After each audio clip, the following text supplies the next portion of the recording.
Welcome back. You're watching Ion Gauteng. Still with us is Marina Maya and Nontokozo Hadebe. Ladies, just before the break, we were talking about how the plan came about. And I want to bring you in here, Marina. Let's talk about the implementation. It's a 30-year plan. The normal term of office of any municipality or any mayor or a group of executives is 5 years. And yet this plan is going to be a 30-year plan. When it comes to implementation, are you going to implement it in chunks of 5-year blocks? Or how's the implementation going to be in terms of spacing the time? Let me begin by saying, Lionel, that being a veteran of economic development, having worked in the field all my life, the one critical differentiating factor between countries and cities that develop successfully and those that do not is visionary leadership. So you need a vision and you need a long-term vision. You cannot have a 5-year vision. You have to have a vision of what the city will look like in 2040. What will we be doing? What will people be saying? Will people be working in factories? Will they be working in the financial services sector? How many new immigrants will we have? Will we address the shortage of skills like doctors and engineers by getting qualified African professionals to take up those positions? So the visionary leadership is the first thing. Then, and tactically and strategically, the reason it's a 30-year program is so that successive administrations will continue implementing what has been started and continue working towards the goals and objectives we've set for ourselves. Okay. So irrespective, so there's not a 5-year political cycle, there's a 30-year cycle. Okay. And that's quite tactical. And then what we do is over the 5 years of this administration and in our annual business plans, we work incrementally towards achieving those goals. All right, I want to bring you in, Nontokozo. Having heard what Marina said about the plan, and as you know, you can't have a 5-year plan, but you do have 5-year cycles. And as often is the case, we have governments changing maybe 5 after 10 years. In terms of continuation, how will this be ensured? Because we might have a different administration halfway through your 2040 plan. Okay, Lionel, I think the 30-year plan, yes, in between we've got these 5-year terms, which might be 6, that are taking us to 2030. But the focus, as we indicated, it's towards 30 year, but not revolving around a specific administration or a term per se. But what we've done is that we have mapped it out, that we've passed it in 2011. What do we want to do now within this 5-year term? What we want to do, which I will say short term now, what we want to do in the next 10 years or 20 years, and then the last leg of the between 2020 and 2030. That we have, and it's part of the document itself, so that we do have that continuity during this period. Having said that, we also will end up with an obsolete strategy if we do it now and then just do the implementation until 2030. 2040, there is a process during this period to also reflect on the strategy, because things change. Population changes, the infrastructure requirements changes. So all of those things, we'll be building them in. Those are the changes that we foresee coming through this process during this period. Yeah. While you're at it, can you talk about some of the objectives that we are looking at? I know we've touched on it broadly, but if you could go specifics now, the Joburg 2040 GDS, yes, in terms of objectives. Okay. Without maybe repeating what the executive mayor has said, the 4 pillars of the strategy revolves around inequality issues, poverty alleviation. It revolves around economic growth in terms of making sure that there is still inequality in terms of economic growth within our country. We know that we've got the challenges in terms of unemployment rate. We also need to look at the infrastructure component, which is also a big focus in the short term and as well going forward. You will have heard about the 10-year 100 billion that the city wants to put towards infrastructure development.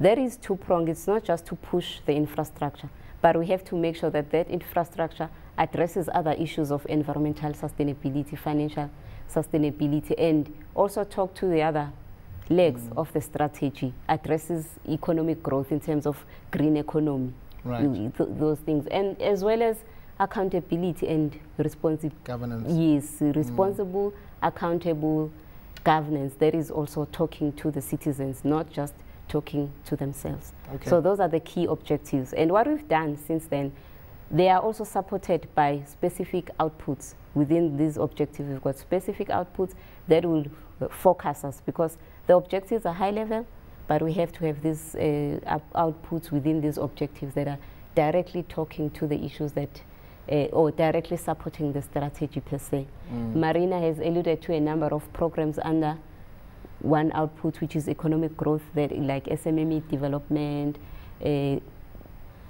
labor-intensive job creation. Those are the outputs that are supporting these. We've done the same for.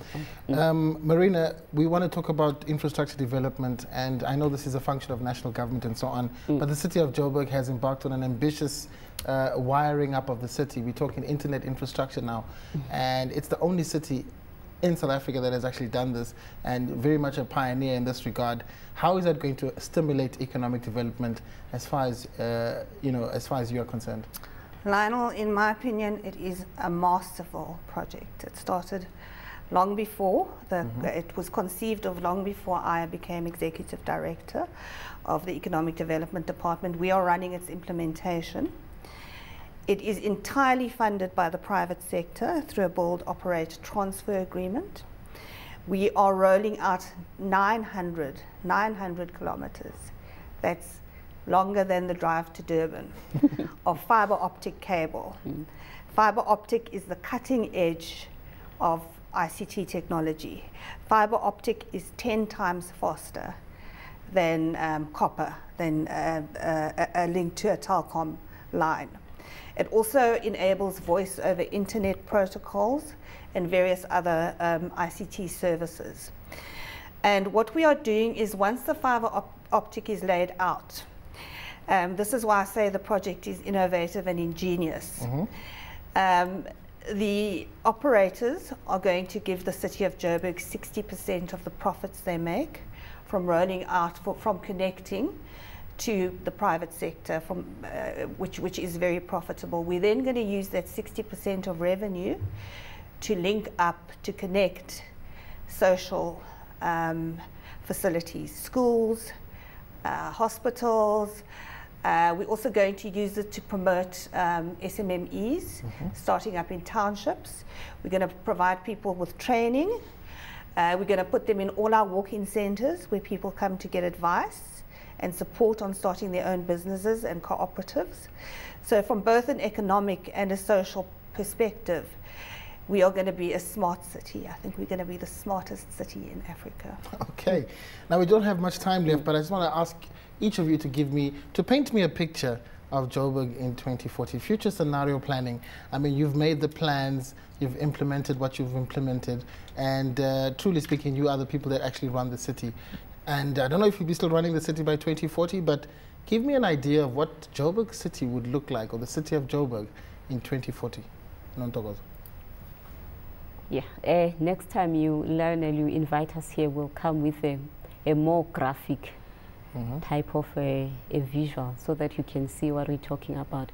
But we're talking about the smart city, as my colleague has alluded to, where everything is easy.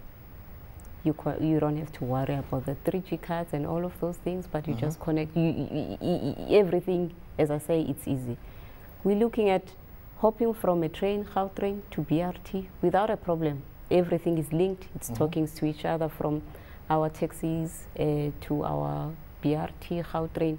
It's just one thing. You see at the city, there's no difference between Soweto or Diepsloot or whatever the case might be with Sandton. It's all unified, same communities. The green spaces that are in Sandton are the same in terms of what is in Soweto or Diepsloot. We're looking at those things. The infrastructure that we are using, it's not the old infrastructure that is not sustainable in terms of water, energy, and waste removal services. It's all infrastructure that is responding to the environmental issues, that is responding to the city at the time, involving the citizens. It's not about the city now dishing out all of this, but the solutions are coming from the citizens. Well, it sounds like a really beautiful picture you're painting for us. It will be. That's why I'm saying that next time we'll make sure that you see it visually and live it as well. But Marina, let's see how good of an artist you are as far as painting that mental picture for us. Johannesburg in 2040. I have a vision of a city, firstly from an aesthetic point of view and from a built environment point of view, that is green, that is made for people and not cars, that has many boulevards and cafes and places like that. You're talking about inner city, because we know the inner cities, there's a regeneration going on. I'm talking about Alexandra, I'm talking about Soweto, I'm talking about everywhere. Not that cars won't have their role, but they will be on the outer limits of the city and people will walk. Places like Soweto, places like Alex will have greenways to walk, will have dedicated cycling lanes, we'll have green manufacturing, we'll have renewable energy in place, we'll have a much more deeper social cohesion between different race groups and between South Africans and immigrants. We will be the Josie Wood of Africa. Our cultural and economic growth achievements will be noted by everybody in the world. We'll be the model of development. Ladies, thank you very much for joining us in studio. And it looks like 2040 is going to be a year that we all look forward to, and we know that you'll be taking us there, and we'll have a great life in Johannesburg. Thank you very much for your time.